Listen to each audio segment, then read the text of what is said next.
Welcome to Corporate Warrior, the podcast that brings you the best advice on how to improve your health, optimize performance, and maximize productivity. With your host, Lawrence Neal.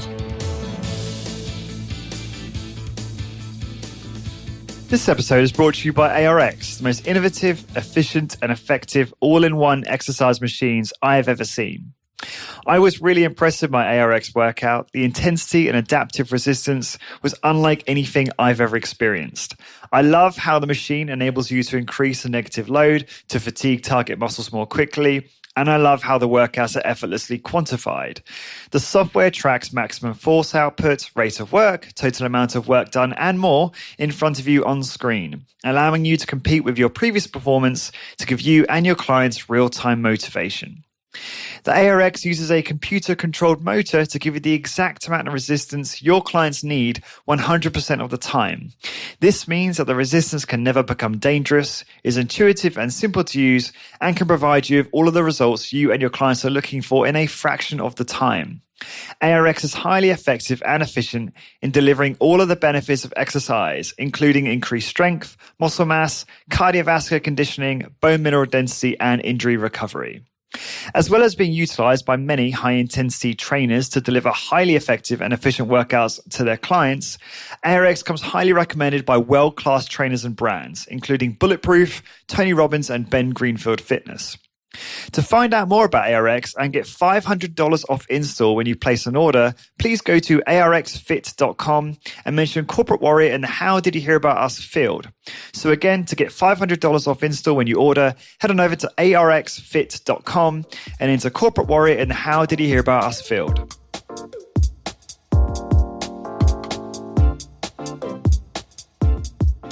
Well, hello there. I am Lawrence Neal and welcome to another episode of Corporate Warrior, the podcast that shows you how to optimize your health and get the most out of your high-intensity training and start and grow your high-intensity training business.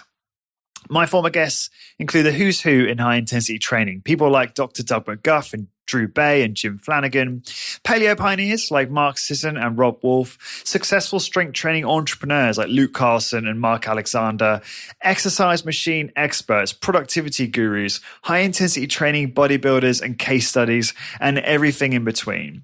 This podcast is also brought to you by the Corporate Warrior membership, which is an online resource I have created to help you grow your high-intensity training business. It includes exclusive HIT business content, monthly Q&As with people like Luke Carlson, high-grade community full of high-intensity training entrepreneurs and thought leaders, and private coaching from me to give you personalized progress for you and your trainers. If you are interested in joining, please go to corporatewarrior.co/membership. My guests today are Dave and Patty Durrell from Rock Solid Fitness in Florida, which is a high-intensity training facility based there in Florida. Dave and Patty are awesome people. I really enjoyed meeting them and getting to talk to them at the Resistance Exercise Conference earlier this year in March 2018. Many of you will be familiar with Dave's podcast, hightintensitynation.com, which was a big inspiration for me, to be honest. And certainly earlier on in my podcasting career, when I was interviewing some of the high-intensity training legends and personalities, I would often go to High Intensity Nation to prepare and listen to the work that Dave had done. So that was a real inspiration for me. And they are just very, very impressive people. I really enjoy talking to both of them. They both have such entrepreneur spirit about them, and they're very, very dedicated to their work. And it's quite cool to see what they've achieved with regard to Rock Solid Fitness. In this podcast, it's very, very business focused. We focus on the potential problems, I should say, with business partnerships, how to cultivate a positive culture in your business. And we go into a lot of depth in regard to the hiring process. Both Patty and Dave are very focused on optimizing systems and processes in their business. And I'm a huge systems and process productivity nerd, so I love all that stuff. So we really get into a lot of detail on all of those things, and we primarily cover culture and hiring. And so if you are running a high intensity training business and you want to build a great team and you want to borrow from someone else's hiring processes, then I think you're going to get so much out of this episode. It really is a fun chat that I get to have here with Dave and Patty on this subject. And we cover a bunch of other stuff as well regarding the business side of things in terms of rock solid fitness, the story behind the business. So without further ado, please enjoy this episode with Dave and Patty Durrell.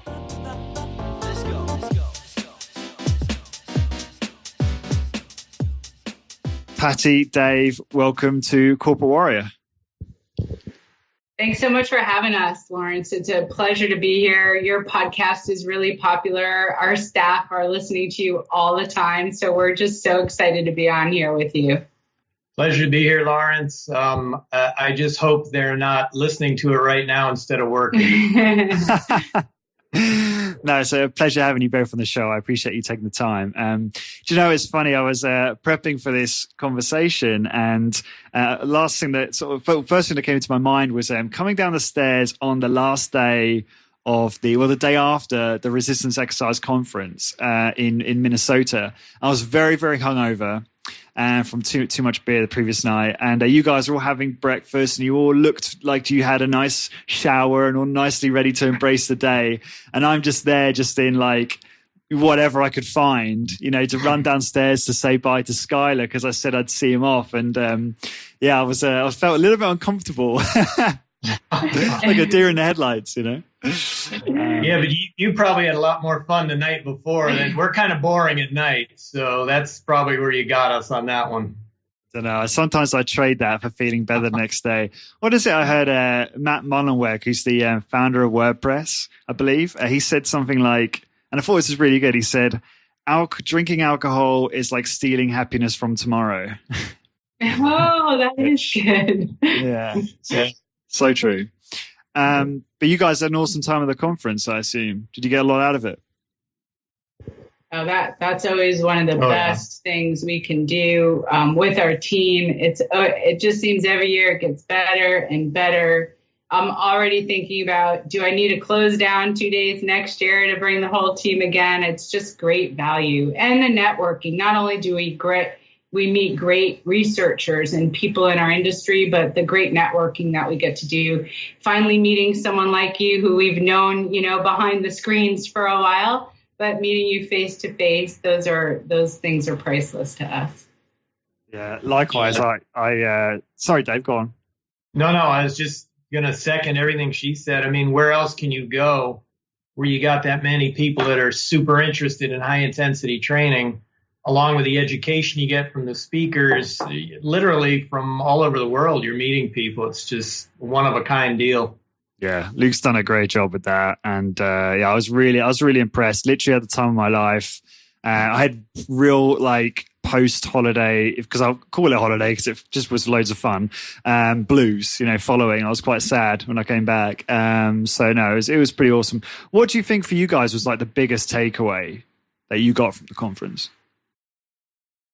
Well, I would say, Michelle Seeger really set some light on things that we see our clients struggle with, or maybe we struggle with our clients. I know what to do. Why don't I do it kind of a thing.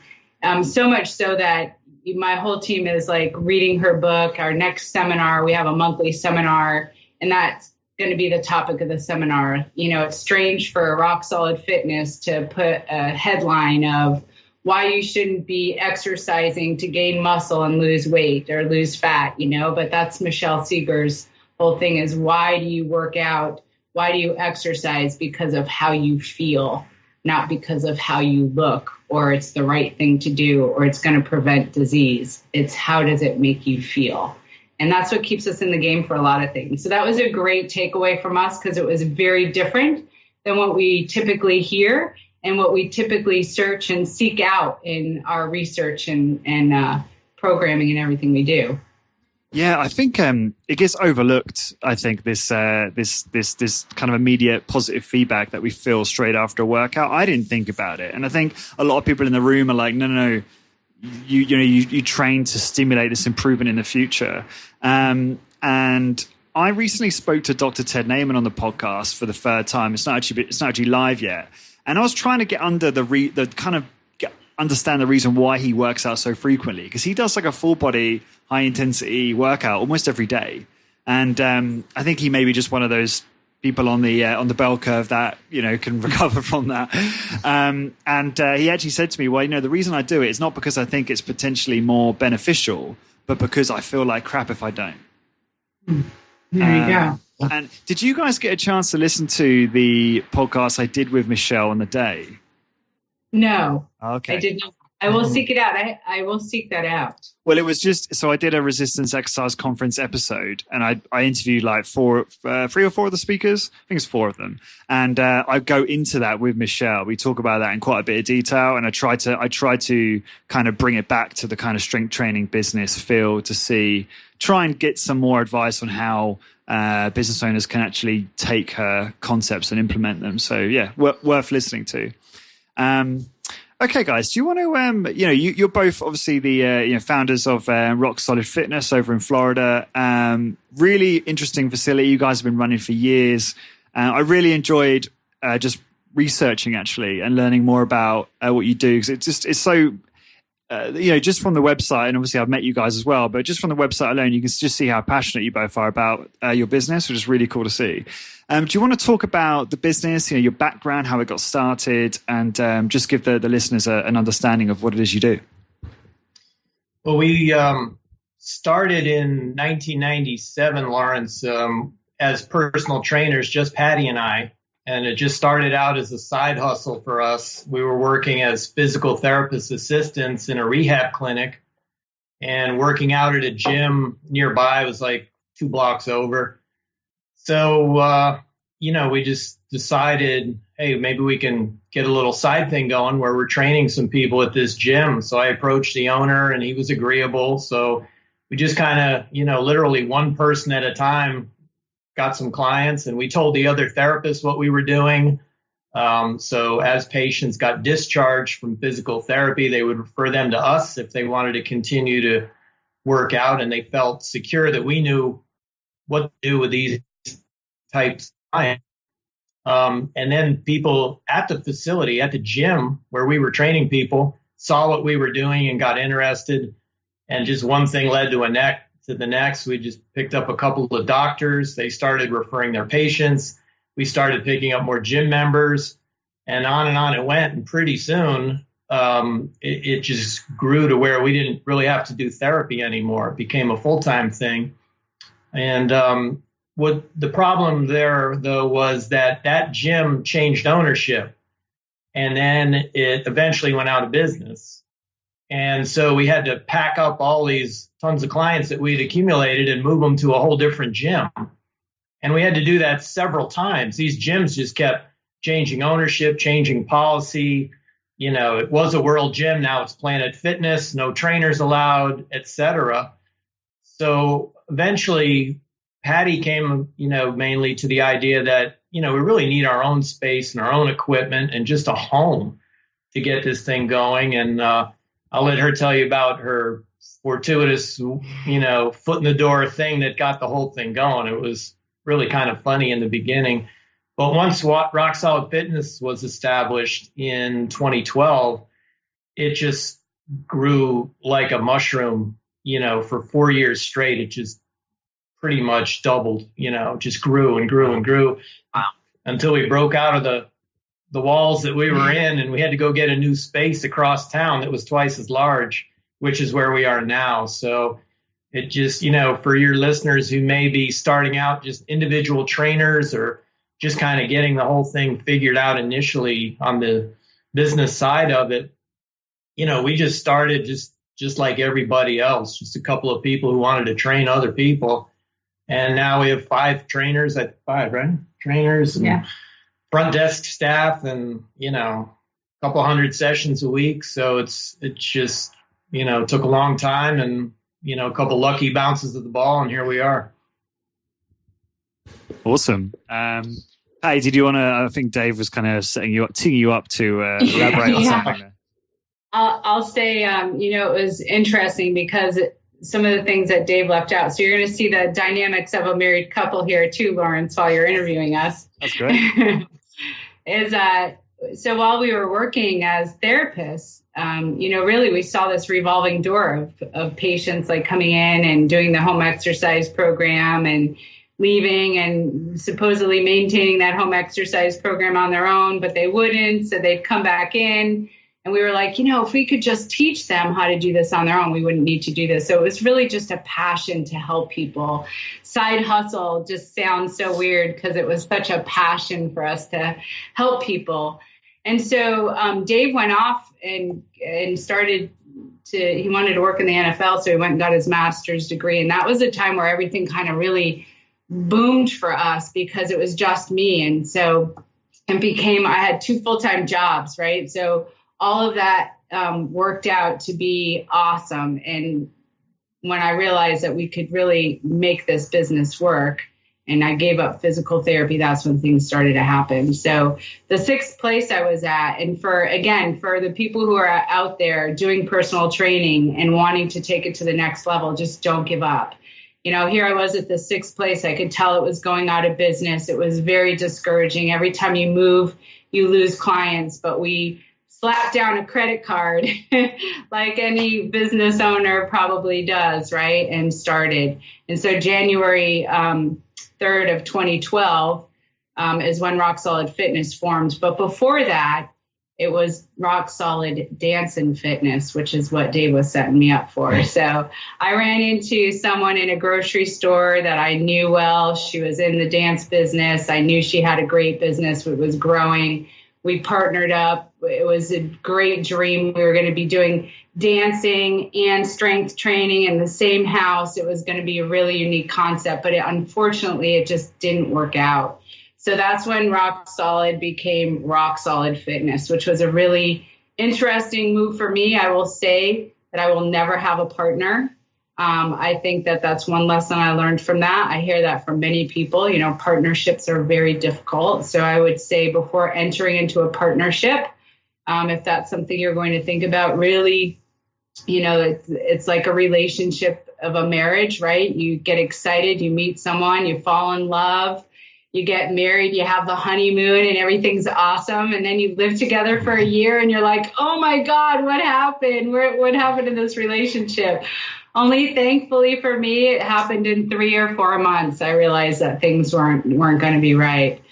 So it's sometimes fear. I always feel like fear is the thing that holds you back, and fear is what makes you mess up. And sometimes you think you can't do things on your own, or you don't know how, or you don't have the confidence, but you do. You know how. Have the confidence, be afraid, and do it anyway. Just make it happen. Yeah, that's really good advice. And I think, it doesn't probably get said enough in terms of the motivational stuff on this podcast. It is hard. You are going to fail. You will have gyms close down on you, and people say no, and people don't want to buy your memberships, and that's fine. And you just got to keep trekking on and cracking on with it, and eventually it will work out if it's something that you really love and you're passionate about.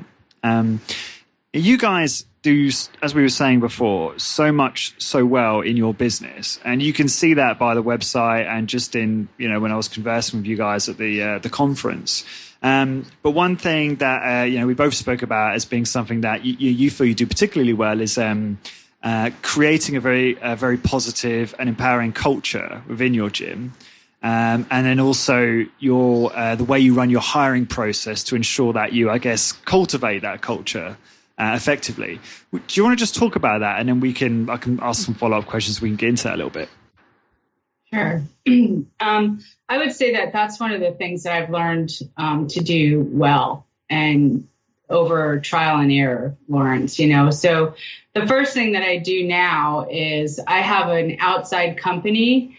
It's called My Benefit Partners. If you're in the Tampa Bay area, they're amazing. So with them, I have set up a list of questions so that they hit all of my core values. So I can kind of screen people through a questionnaire in the interview process before I even meet them if they're appropriate for our culture and if they fit to my core values. I mean, so one of our core values is grow or die.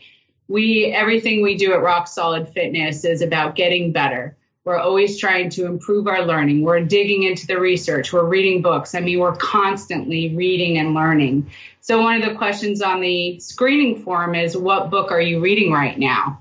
Well, if they say, I don't know, or gosh, it's been since, 7th grade, I know they're not going to be a good culture fit for us. They already don't hit on one of my core values. So I don't even bother having them in for an interview.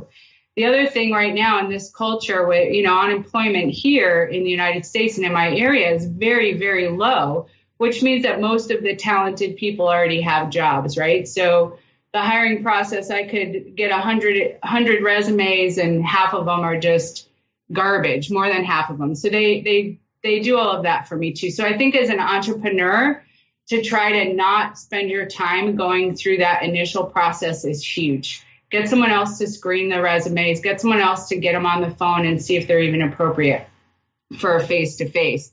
Then what's really unique, I think, is once they come in for a face-to-face interview, and I'm just starting to do this in a group setting, which is more popular, because the first time I meet them, I feel like they know themselves a million times better than I'm going to get to know them in an hour. So what I want to do on that first interview is I want to make sure that they want to work at Rock Solid Fitness, that they live by our core values. And I tell everyone the same thing.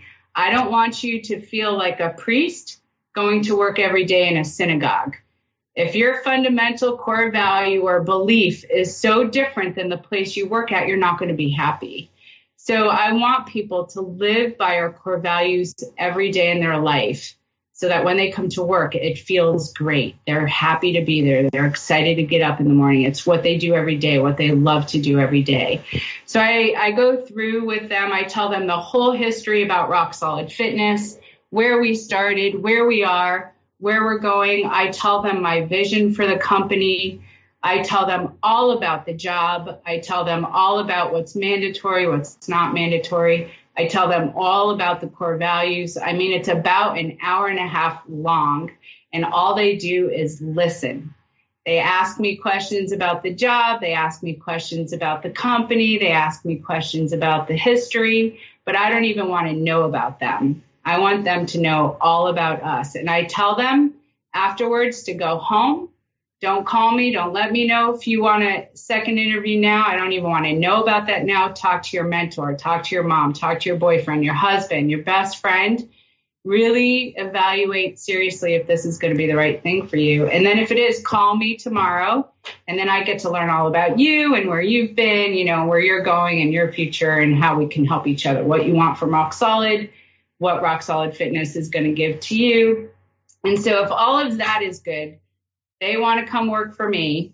I meet them. I want them to come work for us. Then the team gets to weigh in. So my team will put them through a workout interview. And that's where we learn everything. So anybody who's going to interview at Rock Solid Fitness right now is going to learn the secret sauce to passing the workout interview. So that's where we learn, are people going to give up when things get hard? Do they respond to coaching? If they don't understand what we tell them, are they going to ask clarifying questions? So now we get to learn how they're going to fit with the team. And they have like 8 or 9 people around them putting them through this workout. So they have an audience during a high intensity training workout. So you can imagine how many people throw up, right? And then we know if they go throw up in the bathroom, we know if they come out and they say, what's next? We want them on our team, right? We won't make them work out anymore. But if they come out, we don't want them to throw up. We don't want them to pass out. But if that happens during the workout, of course, we understand that they're a hard worker, So all of those things during the workout come into play as well. And then once they pass that workout interview, and then I get together with the team, I'm not involved in that workout interview. I want the team to be with them alone. I want them to feel how they're going to fit in the team. I want them to also understand how they might fit in the team. And when that's all done, we have a team psychologist actually on board at Rock Solid Fitness. So she kind of helps all new people come in. She evaluates their strengths as a person so we can work really well as a team. So she knows us intimately, each one of us, and she'll sit with that person and say yes or no, this person's going to fit with you as a team or not. And so people who interview at Rock Solid Fitness know what they're in for, and they know the process. And sometimes that will just scare them away. And I'm grateful. I want only the right people. And I am really, really slow to hire and really fast to fire. And that we all hear it, and it's so hard to do, but it's the best advice I can give someone. So what happens? That's amazing. What happens after the psychologist does their analysis? Like, what happens after that? Is that it, or?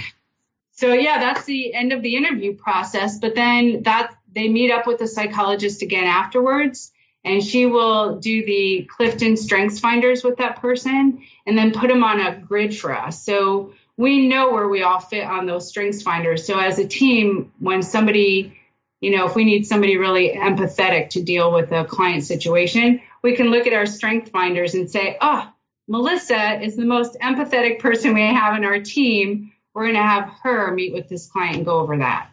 So it's just a really great way for us to work as a team. When how often have you had it where you have had to fire someone even though they've gone through all that with flying colors? Does that happen very often when you do have to do that? So, Lawrence, what I've learned is if I really stick to the process, it really should never happen. So I have a person on my team who has this really great gut instinct about people. And she could never put her finger on what it is. She would just say, there's just something not right. And so since we could never put our finger on what it was, we would kind of say, we're not going to listen to that because you don't have, gut feeling's a gut feeling. But if you could put it into words, we might listen. So now we know that her gut feeling is 100% right, that we should always listen to her gut feeling. So we had our team psychologist work with her to figure out what it is that she was feeling, because that just happened recently. We had someone come through. I liked him. Last week, I liked him. He made it through the workout interview. She was the only one that said, there's just something not right. And I was like, okay, every time I've heard that, we've been wrong when we've made the decision to hire that person. So I reached out to the psychologist and I said, I don't know what to do, but I know I can't hire this person, so you're not going to meet him. She's like, well, we need to trust this gut reaction, but we also need to find out why. So moving forward, we could make some sense of it. So she was able to put her finger on it. It was an energy thing. We learned, and when she said that, we were all like, you know what? You're right. You're absolutely right. That energy that we all sensed, even though it was after a high intensity workout and he did throw up, he could have still had a little more energy at our team meeting, sat up a little more appropriately rather than like this the whole time. Mm-hmm. He was on a workout interview kind of thing. So being engaged is important. Was that too much information? No, that was great. That was plenty of great information. No, it's really useful. A lot of the strength training business owners will find this really useful in terms of understanding how you hire the right people, which is obviously, essential for you to cultivate the right culture that you have in your business. Do you want to talk about your culture a lot? Because that I find really interesting too.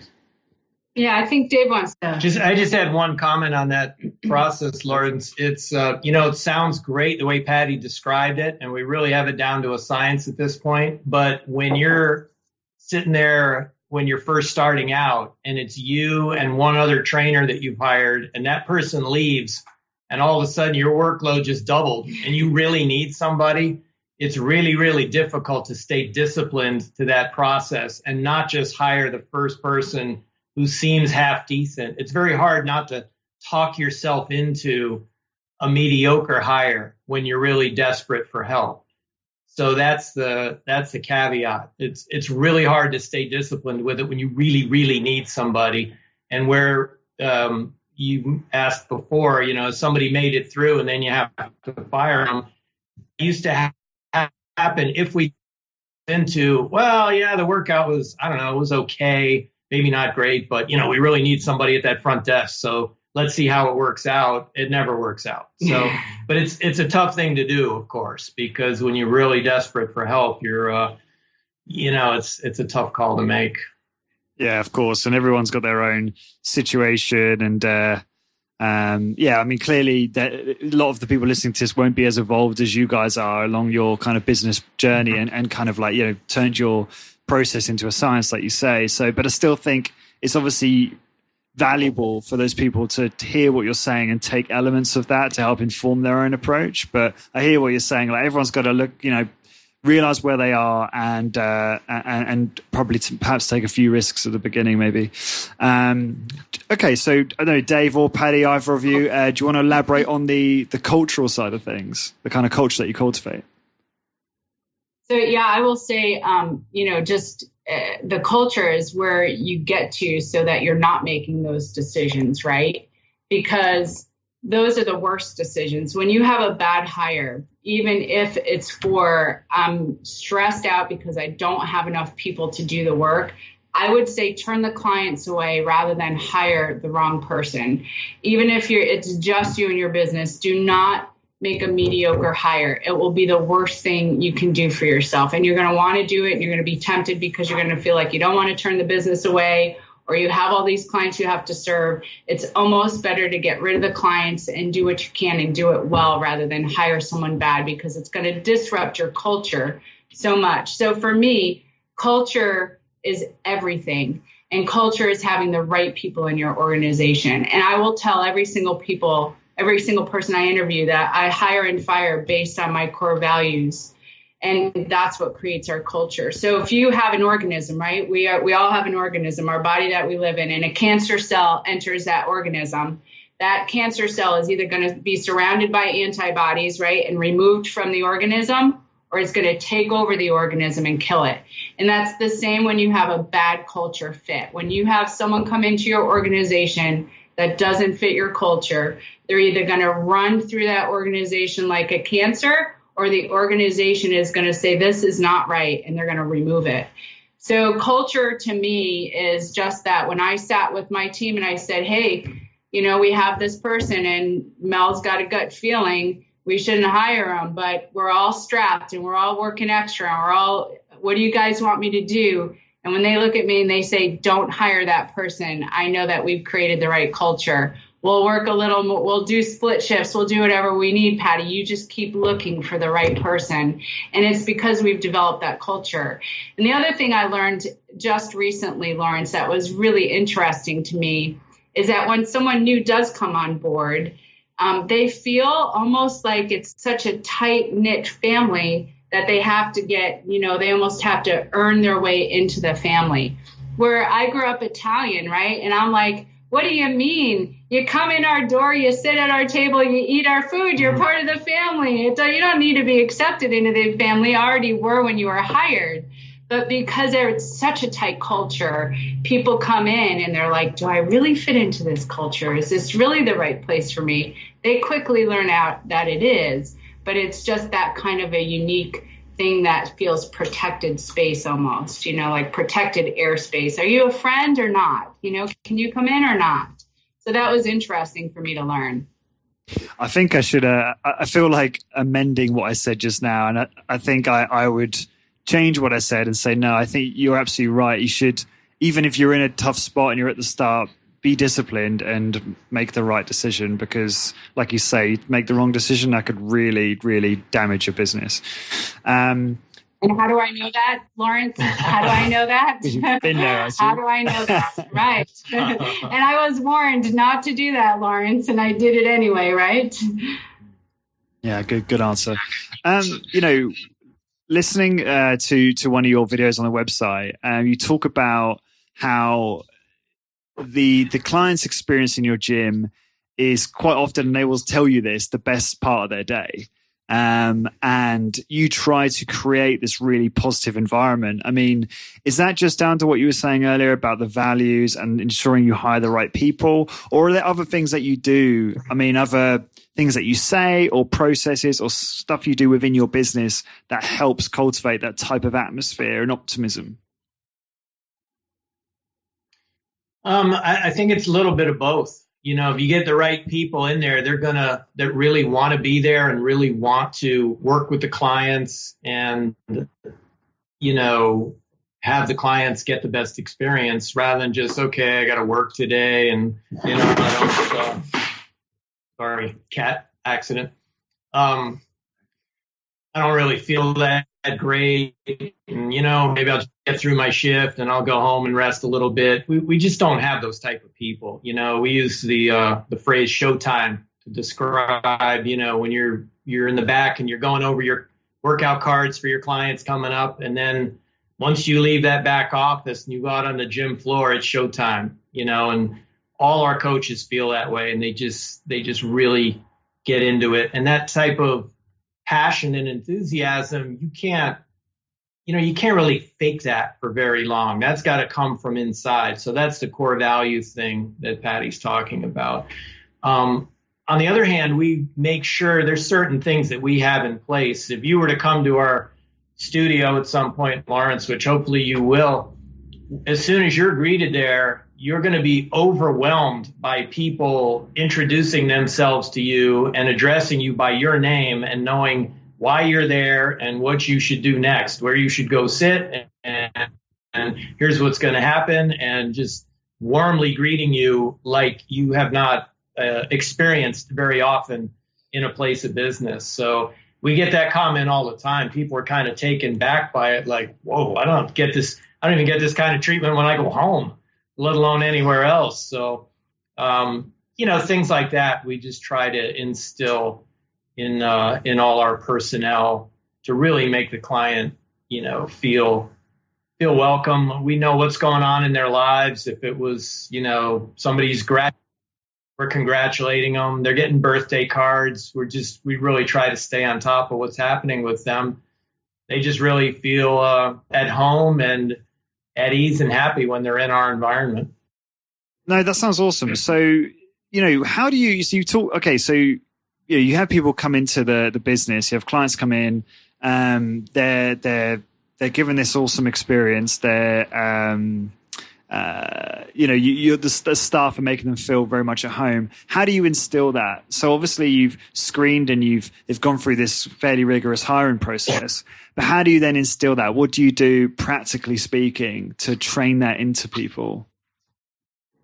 So we have like little acronyms or our little core process for each position, make sure that we do that. So at the front desk, their core process is simply to greet everyone by name and know who they are, why they're here, and what they need from us, to fulfill every need while they're in the place.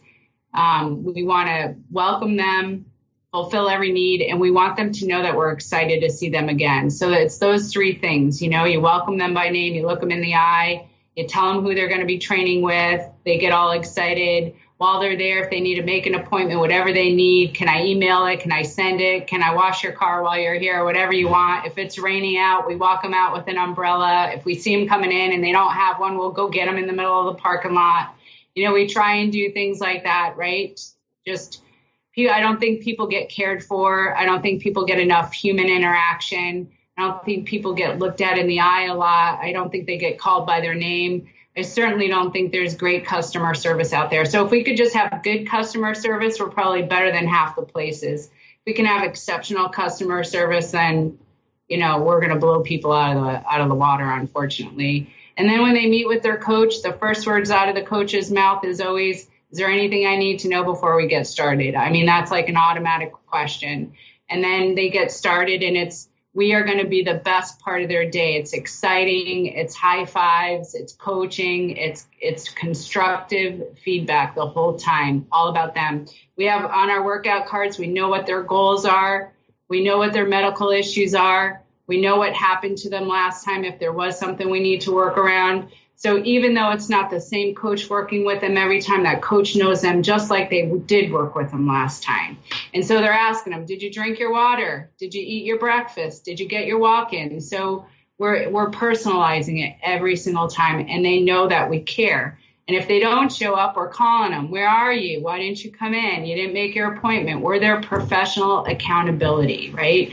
So there's things that every little core process that every person has, it gets done. And then I sit with every single client that comes in after about their third session, and I tell them what they should expect every time they walk in Rock Solid Fitness.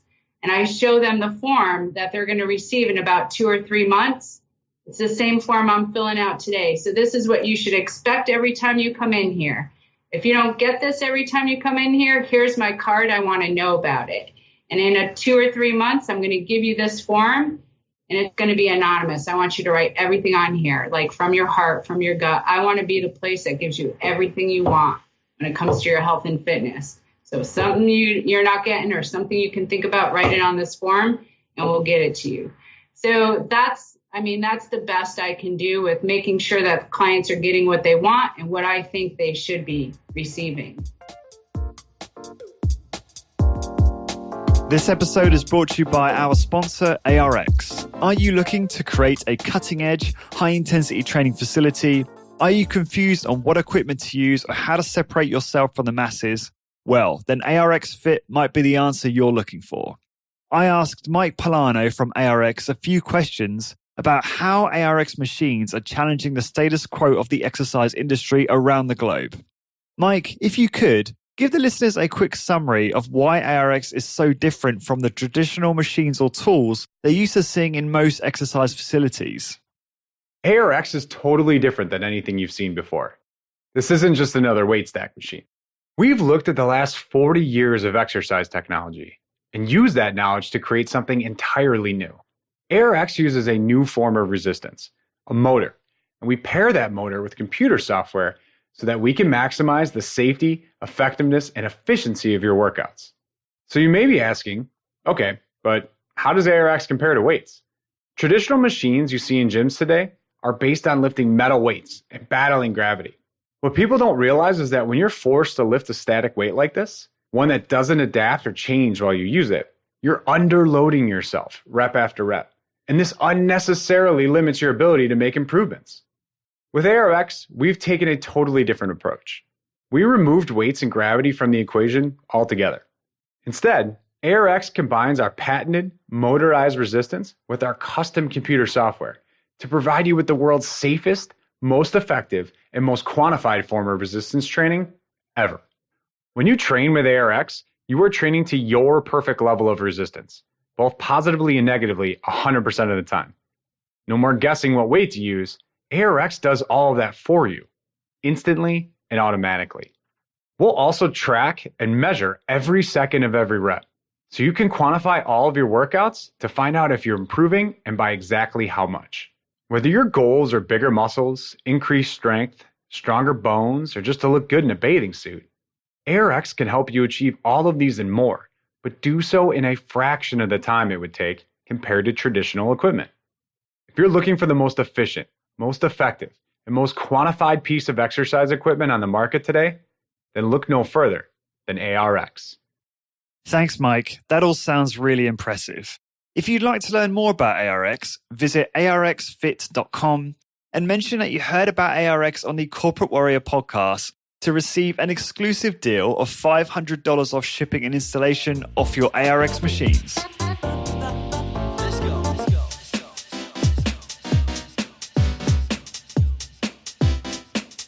Few questions more about the process and about the experience you give your clients. In terms of the dress, because I noticed your personal trainers will, I think you have uniforms, don't you, in your business? Yeah. Some, like Discover Strength and some of the other strength training businesses will have, a shirt and tie. What's your thoughts about shirt and tie versus uniform? How do you think about that in terms of your own business? So I think we all get judged by our look. Whether we like it or not, we do. And so I love a shirt and tie. I think it's great. When you walk into a facility that has a shirt and tie on, you're in an elite professional place based on their appearance, right? I don't know what they look like when they're not at work, but when they're at work, that's what I think. I would love for us to wear lab coats. I feel like we're clinicians. I think when people walk in our place, that's the kind of service we give. We're consulting, fitness consultants. We're really clinicians, in my opinion. But lab coats are not really what my team wants to wear, and shirts and ties is really not what my team wants to wear either. So for us, I think that we need to match what our clients expect. So we deal with attorneys and lawyers and, well, those are the same profession, doctors and other professionals, right? Entrepreneurs, business owners, and they do expect a certain professionalism. And you also have to remember we're in Florida. We're in vacation land, right? So it's not unusual that you walk into a gym and you see a trainer in a tank top and shorts. It's not how I want to look. I don't think that's professional. I don't think that we should be judged by our muscles or be judged by our physique. I think we should be judged by our intelligence and our programming. So that's the kind of image that we want. We never show off our muscles. We don't wear shorts. We don't wear tank tops. We kind of just want to look professional. But I love the shirt and tie look. If it were up to me, we'd be in shirt and ties. I am always a little concerned about a tie getting stuck in a pulley or a machine or something like that. So maybe it would be a bow tie. Or tie clips. Or good tie clips, yeah. So, that's my comment on that. But uniform for sure. Do you have anything? Yeah, just, you got to remember, too, we're not the kind of trainers that I know Discover Strength is not either. I don't mean to suggest that, but we're getting right in there with them. I mean, doing the 4 straps and the manual resistance, and we're doing abs. We're probably down there doing it with them. Some of our sessions are 2 clients to 1 coach. So we're really running around when that takes place. So there's a certain hustle and, movement aspect to it where you'd like to be a bit more comfortable, but you still want to look very professional. And Patty's point about Florida, I mean, you go to a wedding in Florida and half the people are wearing a Hawaiian shirt and shorts that go to a wedding. I mean, so it's kind of a different place, as far as getting dressed up is concerned. But, we try to just present a real professional appearance, and we do want everybody to look the same. Cool. Interested to get your opinion on that stuff. You guys familiar with Keyser Training? You familiar with that company? Keyser Training? No. So they're, I think I always get this wrong, but they're either a Swedish or Swiss business. They're a high intensity training inspired gym facility. They're a chain. They're a global chain now, I think. And their staff actually but they look like lab technicians, the way they dress them. So I'll put a link in the show notes, but check it out. If you go online, you'll see them. I used to train. It's Kieser. And I used to train at their facility in North London when I lived in the UK, and they are kitted out with all medics, and I miss training there very much. But yeah, it's just made me think of them when you said about lab coats.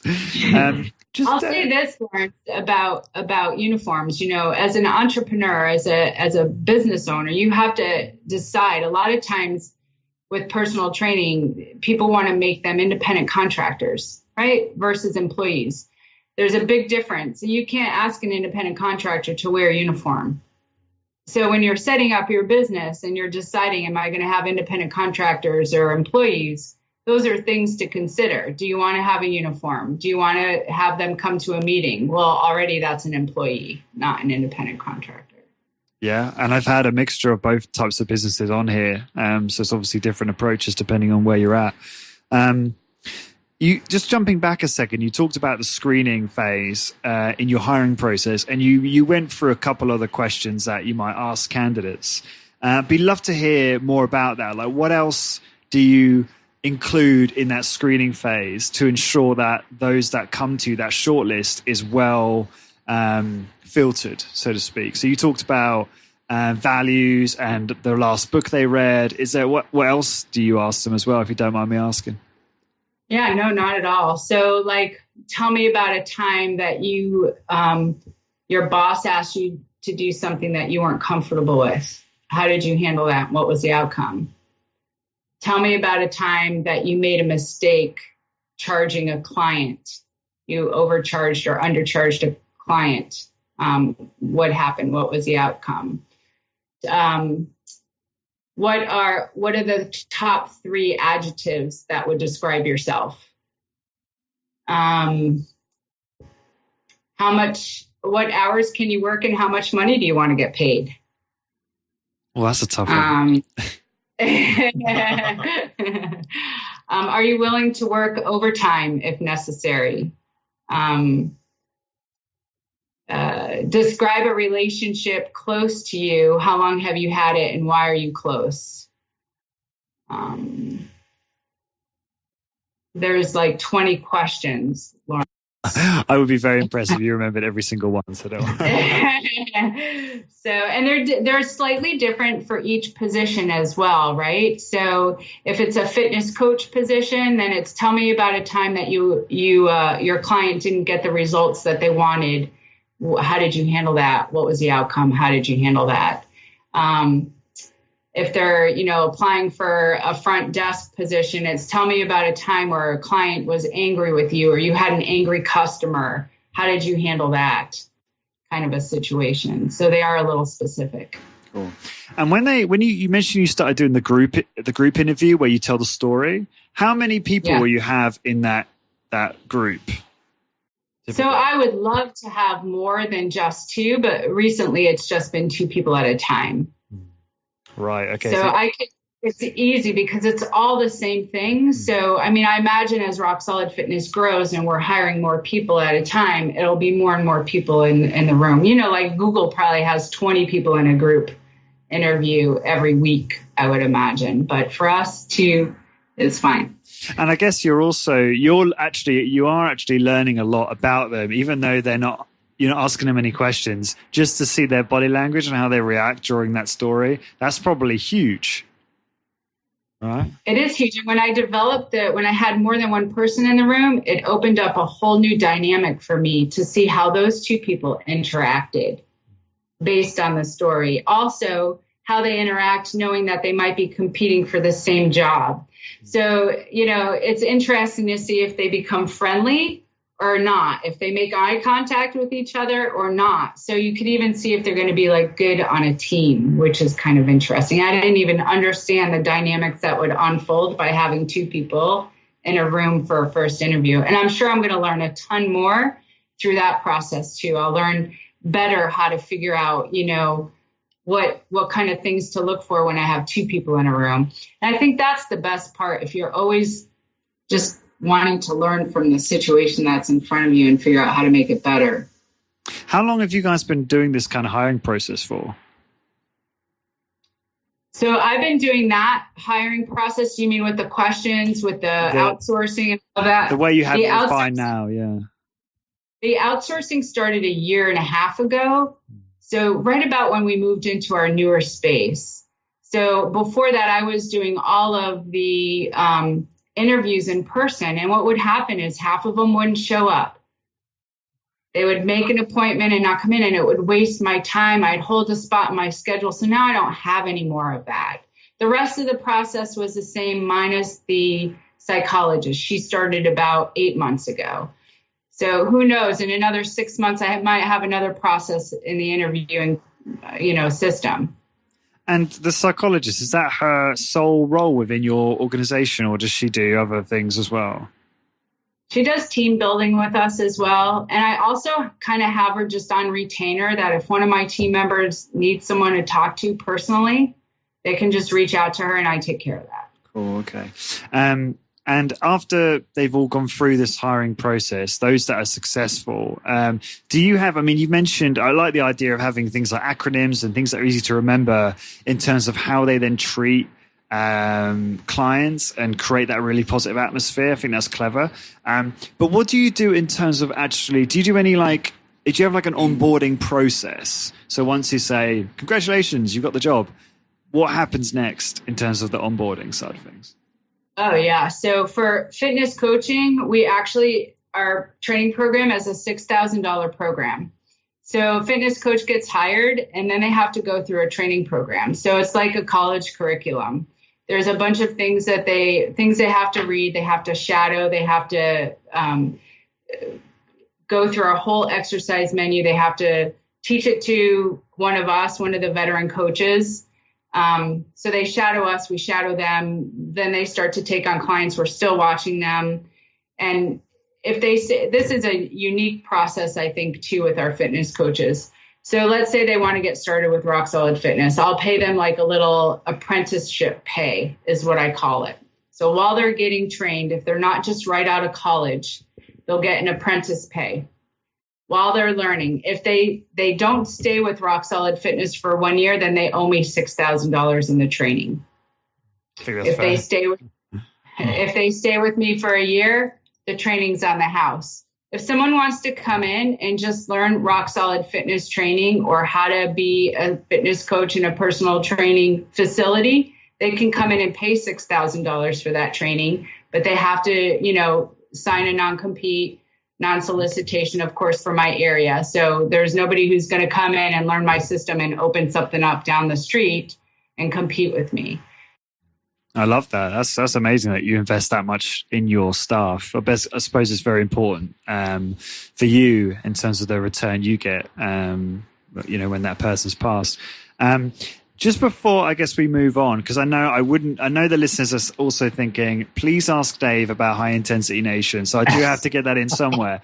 But before I wanted to obviously focus on the hiring process and the culture, because I think that's something, or one of the things, you guys do a lot of stuff well, but that's something you do particularly well that hasn't really been addressed in the podcast. Is there anything else you want to add, which I haven't asked, about the hiring process or the culture within your business that you think would be useful for the listeners?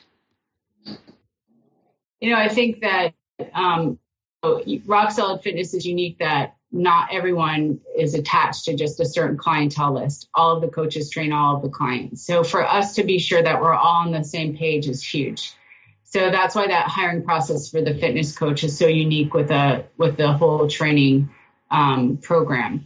For everyone else, it's just, you can't teach people enough about systems and processes and stuff like that. But really, you have to hire the right person for your organization. And I think that's the most important thing. You can teach people skills, you can teach people things, but you can't teach someone how to care for people. You can't teach someone how to be genuine. You can't really even teach someone how to have a good work ethic, or those kinds of things. How to have integrity, to do the right thing when nobody's looking, even if it costs you money or time. So those kinds of things I think you just can't teach. You have to hire. And so if you can stick to the whole premise of, I don't really care how much my clients like you. I don't really care how much money you bring in for my business. What I really care about is that you're living up to our core values and our culture, and set that example from the beginning. Once somebody has a breach in your core value or your culture, you need to remove them immediately. Do not let that linger. I've done it. I do it. It's awful. You can't let that person just linger in that organization, or it's going to have a ripple effect. And you never know the ripple effect until it's over. And that's when your team will start talking to you. And that's when your clients will start talking to you. And you'll realize, oh my goodness, what a mistake I made. So I just say, we've all done it as business owners. And I think every young business owner will do it because they just get afraid of not having someone. And that's the best thing I can say about hiring. And any thoughts and tips on how you actually fire, fairly and effectively? Make it fast. Just do it. And then give them either 2 weeks pay, give them something so that they're not stuck either. You're still hopefully a caring boss, a caring person. So yes, it's not the right fit. It's not the right seat for you. It's not the right company for you, whatever. Here's some money to get you through this next 2 weeks. I'm kind of giving you 2 week notice, but you're not going to stay here. And then make it easy to leave and make it not personal. Dave, do you have anything to add on the hiring process, cultural side of things? Anything to add on what Patty said there? Anything that comes to mind? We do, even the people who stay with us, Lawrence, who have been with us long term and are great culture fits, there's no utopia. There's times when they might drift off course with certain tasks, or certain core values are not quite the level we would like them to be. So we also have a review process where periodically, mainly Patty, will sit down with them, and it's very objective. We have this little sheet where the core values are listed there, and they get either a plus, a minus, or a plus minus on each of them for the previous quarter, let's say. And there's only, I think, 2 plus minuses allowed and no minus onlys allowed. So if there's, coming kind of drifting downward in one area, it's discussed and they're given certain tasks and different ideas to bring that back up over a 30-day period. And typically they do. It's just, sometimes you can't keep an eye on everything at once. None of us are perfect. So, they'll correct it. And then, if something is a lingering problem in one area over and over again, that's when that person is not going to be around anymore. So there is ongoing evaluation process throughout. And we also have certain things in place where for the coaches where they can move up in pay grade by acquiring additional education, doing certain things of that nature. So we're always trying to keep them engaged, keep them wanting to stay around for a long time, just always looking at the big picture. So, even with the people who make it through the hiring process and never make it to the firing process, there's a lot of stuff going on regularly in between to ensure that everything is kept at a really high level. Cool. Yeah, I appreciate you giving I don't want to say cynical view, because you're not being cynical. It's not like you're being negative, but you're giving the I guess a realistic view of everything. And that's right. Like even like the highest performers drop off occasionally and slip. I mean, people think that I'm really, really productive, and if they actually saw me over like a 3 or 4 week period, they realize that actually I'm, a lot of the times a complete failure. So, so it's just funny to me. And I think, unless your name, actually, I think Luke Carlson is probably the only exception to the rule. I don't ever see that guy having a bad day, or he never comes across unmotivated when I speak to him, or demotivated, I should say. Dave, I want to talk to you quickly about your podcast, which was obviously a huge inspiration to my own. I've often gone to High Intensity Nation to prepare for podcasts and listen to some of those that you recorded way back. What was the inspiration behind you starting that? That's a great question, Lawrence. You're taking me down memory lane here. Part of it was, a time in my life where I was just looking for a new challenge, a new thing to get into. When I started High Intensity Nation was 2009. And here in the United States, we were in the midst of a very severe financial recession. So certain other business activities I was involved with weren't going particularly well. And, just some kind of dried up. So left a little extra time in my life. So just seemed like a good idea to, get into the internet side of things. I was always fascinated by it. So that's what I decided to do. I had no idea kind of what I was doing, if anybody would even pay attention to what I was doing or not. And, but it turned out to be great fun. I mean, it was, the whole thing with the interviews, I don't even know how I came up with that. Initially, I was just going to, put articles on there and have a couple of ebooks and other products available. And one day I just, I wasn't getting kind of the traffic, that whole thing, you're going for traffic and so forth. And I was like, what if I start interviewing people? I wonder if people would want to listen to those. And, there's a big Mike Mentzer flavor on there, as you know. And so I interviewed a guy who was in the training videos that Mike Mentzer produced before he passed away, Marcus Reinhardt. He was the first guy I interviewed, and everybody liked it. So I just, made a list of all my high intensity friends and started doing those interviews and became hugely popular. So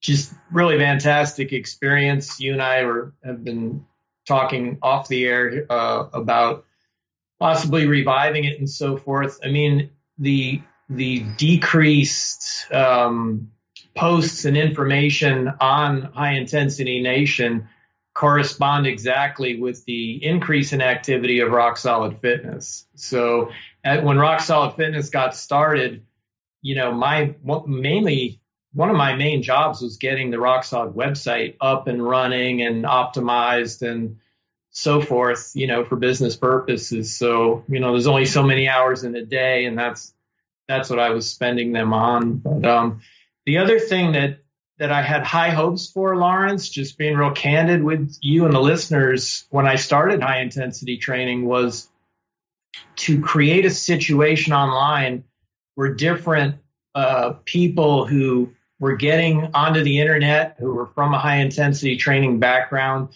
could create internet products, training courses, whatever it happened to be, and could all kind of band together as other parts of the fitness world have online to promote each other's products. And I had a few friends that we kind of formed a little mastermind deal, and we were starting to do that. And as we reached out and broadened our scope, reaching out to other high intensity practitioners, I discovered that there are many people in the high intensity training world, excuse me, who would rather argue on a forum for half a day than get together and promote each other's products. Because, you know, if my ebook says you're supposed to lift in 2 seconds and lower in 4 seconds, and you know that that's absolutely wrong, you're supposed to go up in 10 and down in 10, you know, it's just silly stuff like this that I kept encountering, where we could have gotten our message out to a huge internet audience and all made money in the process, and helped a lot of people. Helped a lot more people. Exactly. And that just never came to pass. So at some point I was like, all right, that idea that went south. That's not exactly going to work. So somewhere along the line, I just didn't really even bother with that side of it anymore. That's really interesting that you bring that up, because I was going to ask you about, the product side of things, because I noticed you were trying to sell some sort of, well, you might even still sell a digital fitness product through the website. And I've obviously had experience doing that and, some history doing that.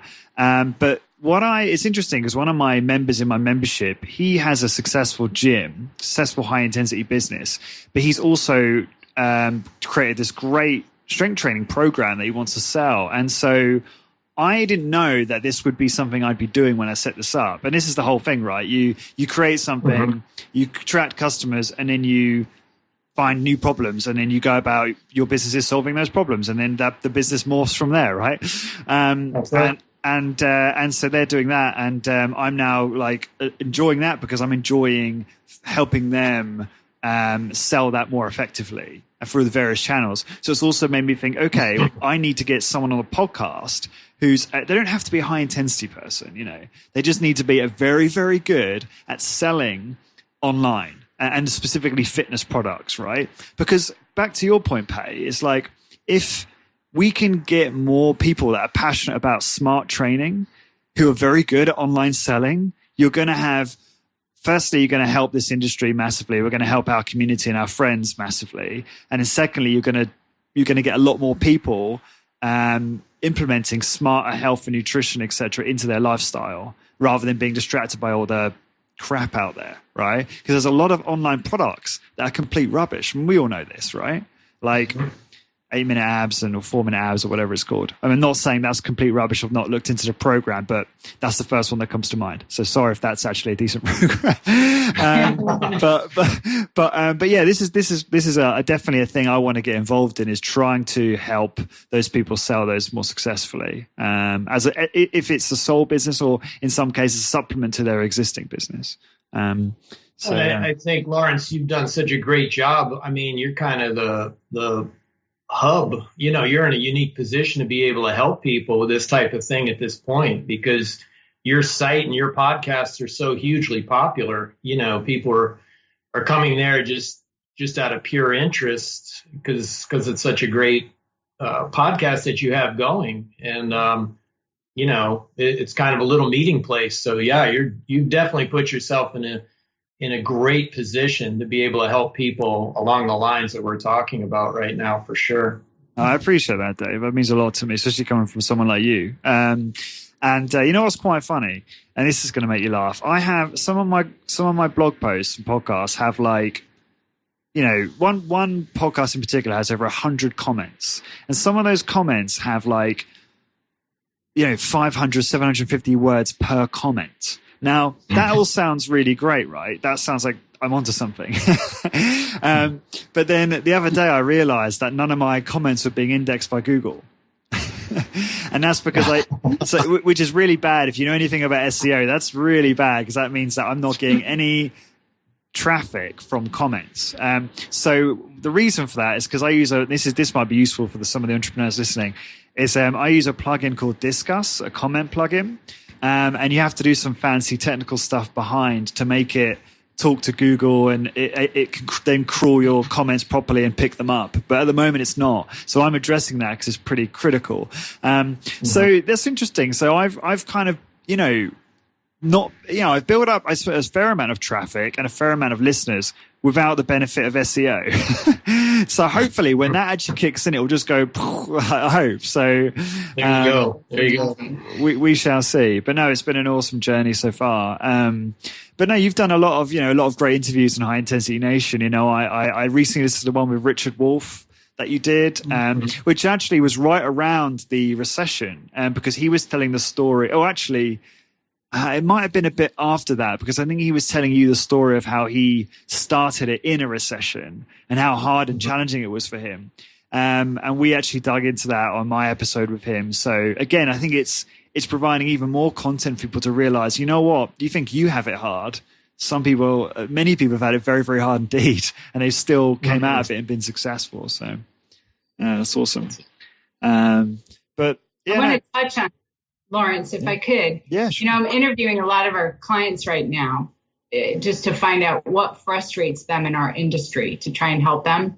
And the number one thing that frustrates them in our industry is all of the information out there that they can't decipher through it. So knowing you're doing this, knowing that you're getting all the science behind it and you're helping sort through that for the listeners is huge. You know, that's what people want, is they want to get through all the confusion and find out what is going to help them. Yeah, no, I appreciate that. And sometimes it's difficult, because even in myself, when I'm creating content, and maybe you had this as well, Dave, sometimes you're like, oh, was that a great podcast? Did I create something that will help people or just confuse people more? You know, so that's a constant challenge. Dave, have you got any tips for me as someone who's, you know, really started the movement? You started the podcast in high intensity training. So you got any advice for myself? I mean, at this point, it'd be kind of like, you know, Yoda have any additional tips for Luke Skywalker, man. You've just taken it and run with it. So, yeah, I mean, just, you know, I mean, one thing I always tried to do, and you're doing that with us, is just keeping it fun, you know, just two guys and a young lady talking and whatever it happens to be. And, you know, I think sometimes you listen to podcasts and it's, you know, sounds kind of robotic and stuff, but other than that, I don't know how I could possibly tell you at this point how to improve on it. I mean, it's just awesome. Like I said, we got a couple people on our staff that are absolutely addicted to it. So that's amazing. I think that's what I felt even more embarrassed when I came down to breakfast that day, because I was like, oh, you guys saw me in this light, and now I'm showing you this side of me. And but no, I know you weren't judging me too much. I've got two final questions for you both, and what I'm going to do is I'm going to ask you one of the questions, Dave, and then I'm going to ask you, Patty, the other question. And this rapid fire, but the answers don't have to be rapid fire. So, Dave, what have you changed your mind about in health and fitness in the last 12 months or in recent memory? Ooh, good question. I would say just in general, with regard to both training and nutrition, I'm a little bit less dogmatic than I might have been in the past about, how you have to do something. It's occurred to me fairly recently that, I kind of always felt this way with the training to some extent. Any one of us can go into a commercial gym near us and see big, strong, fit guys and lean, strong, fit women who do not do high intensity training, who maybe work out every day for several hours or do all the stuff that we think is not the best way to do it. And yet they're in great shape and they look fantastic. And, the only thing they're missing out on maybe is time efficiency. There's just a lot of different ways to do things. Same thing with nutrition. There's people that are, like me, that are pretty low key about nutrition, or, we have a vegan on our staff. Some people are into, paleo type of diets, and, a lot of people are getting great results with all these different methods. So to me, it just speaks to the remarkable adaptability of the human organism, that if you get it something close to right, you're probably going to get pretty good results. I said with the training, I've always kind of felt that way in a sense. I've always felt with the training that, all of us who work out hard, we're more alike than different. The guys that are doing a volume approach, or the guys that are doing power cleans, or all of these things, they're still working hard. They're still passionate about it. They're still in the gym lifting heavy weights. These things are more alike than different. And, some of these factions that I see in this infighting that I alluded to going on earlier, I just don't really see a big need for that. And when I was a kid, just in my teens, lifting weights, nobody could care less how many sets or reps or anything else anybody was doing. Everybody spotted each other and helped each other and said hello to each other. It was just the weightlifting club. That's all it was. So, I guess that would be my thing a little bit. Well said. And for you, Paddy, what have you changed your mind about in fitness business in the last 12 months or in recent memory? I would say that you definitely have to continuously evolve. Whatever be okay with change and be okay with, failing, right? We're always failing forward, and you almost have to look for the issues so you can solve the issues, and don't be afraid of the issues. Like when you're in the trenches and you're seeing that something is affecting your business, don't be afraid to make the change that you need to make. I think sometimes, and I think I hear it, I'm going to be sexist right now. I think I hear it a little bit more from women where we'll say, I just have this gut feeling, and you need to trust your gut. Like, don't second guess your gut. If you feel like you need to do something in business, do it. And don't wait too long. Like your gut is probably right. And I think sometimes I second guess my gut too much. And then 6 months, 8 months later, I'll be like, gosh, if I just did this, I wouldn't be here. I don't know if that was a great answer, but that's it. No, both great answers. And there's questions I love asking at the end of the podcast, because it's always interesting to hear about what smart people are changing their mind about in recent memory, because it just helps inform the rest of us. And it's always interesting to know. And what is the best way for the listeners to find out more about you guys? Dave. So definitely Sorry. You go ahead, Dave. Well, our website, of course, rocksolidfitnessfl.com. They can go on there and kind of see what we're doing, what we're all about. HighIntensityNation.com is still up. If people want to go, and still a ton of information on there. If they haven't been there, they might learn something. We're on Facebook. What's the Facebook? Rock Solid Fitness FL. Rock Solid Fitness FL as well on Facebook. Awesome. So all the properties, all the online bits? We're on Instagram and Twitter as well. Cool. Sounds good. For the blog post for this one, to find all the show notes, please go to corporatewarrior.co/rocksolidfitness. And to find the list of all of the episodes, guys, please go to corporatewarrior.co/podcast. And until next time, thank you very much for listening. I hope you enjoyed that. Before you head off, head on over to corporatewarrior.co/ebook to get your free high-intensity training Google Sheet to track your training progress. And get my ebook with 20 interview transcripts with some of my top guests, including Dr. Doug McGuff, Drew Bay, and Bill Day Simone, on how to optimize muscle gain, fat loss, and overall health in an efficient, effective, and sustainable way. Head on over to corporatewarrior.co/ebook now and enter your email address for instant access. This episode is brought to you by ARX, the most innovative, efficient, and effective all-in-one exercise machines I have ever seen. I was really impressed with my ARX workout. The intensity and adaptive resistance was unlike anything I've ever experienced. I love how the machine enables you to increase the negative load to fatigue target muscles more quickly, and I love how the workouts are effortlessly quantified. The software tracks maximum force output, rate of work, total amount of work done, and more in front of you on screen, allowing you to compete with your previous performance to give you and your clients real-time motivation. The ARX uses a computer-controlled motor to give you the exact amount of resistance your clients need 100% of the time. This means that the resistance can never become dangerous, is intuitive and simple to use, and can provide you with all of the results you and your clients are looking for in a fraction of the time.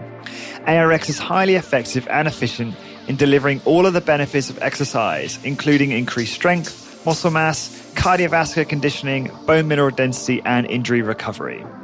As well as being utilized by many high-intensity trainers to deliver highly effective and efficient workouts to their clients, ARX comes highly recommended by world-class trainers and brands, including Bulletproof, Tony Robbins, and Ben Greenfield Fitness. To find out more about ARX and get $500 off install when you place an order, please go to arxfit.com and mention Corporate Warrior in the How Did You Hear About Us field. So again, to get $500 off install when you order, head on over to arxfit.com and enter Corporate Warrior in the How Did You Hear About Us field.